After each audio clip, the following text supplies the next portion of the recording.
Are you familiar with the situation where almost anything ends up being used as a bookmark for a book?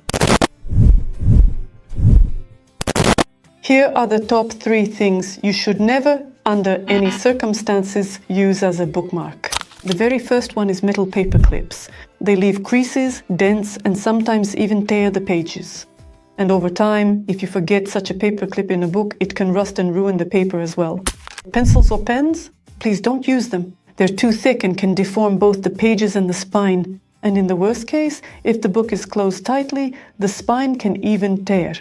Dried flowers and leaves, they smell nice and are quite romantic overall, but unfortunately, they have a harmful effect on the paper, leaving yellow acidic stains on the pages of books over time. A book is not a trash can. Don't store just anything in it. And write in the comments, what interesting things do you use as bookmarks?